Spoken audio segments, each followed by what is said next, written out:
Faites ce que je dis, pas ce que je fais. Non, mais des fois, le comportement citoyen, la préservation de l'environnement, la sauvegarde de l'espace public, c'est bon pour les autres, mais pas pour la République en marche. Faut pas pousser, non mais des fois.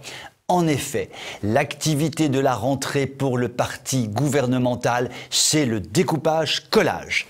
LREM colore et décore les murs des villes de France à grands coups d'affiches, de propagande, montrant le héros Macronor Covidor dans le feu de l'action, avec comme beau slogan « Ensemble, nous réussirons ». Nous réussirons ensemble à faire quoi ? Je vous le demande bien, mais là n'est pas la question. Cette campagne est peut-être destinée à nous remonter le moral, mais pour l'instant, le résultat n'est pas flagrant. Le problème, c'est que les dites affiches tombent sous le coup de ce que l'on appelle l'affichage sauvage. Non, je ne parle pas d'ensauvagement, je parle de l'affichage sauvage.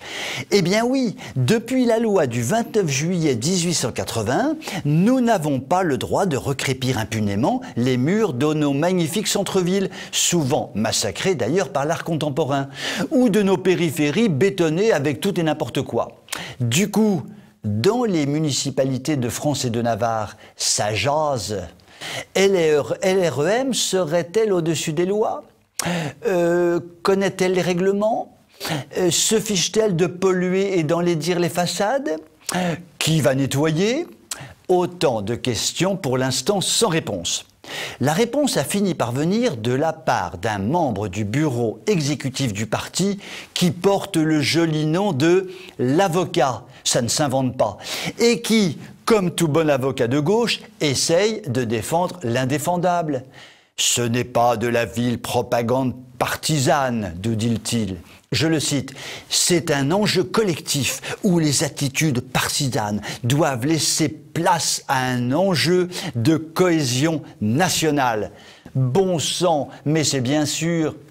200 000 affiches ont donc été parachutées sur toute la France pour nous rappeler la bienveillante tutelle qu'exerce Macronor Covidor, chef de guerre, sur nous tous. Comme c'est rassurant. Moi, cela me rassure totalement. Quoi qu'il en soit, il y en a qui ne perdent pas de temps pour rentrer en campagne. Finalement, ce n'est peut-être pas une mauvaise idée. Plus nous allons voir la bobine macronienne, plus nous allons saturer et plus nous serons motivés pour mieux voter en 2022 qu'en 2017. Sur ces considérations optimistes, je vous souhaite une belle soirée et vous dis à demain.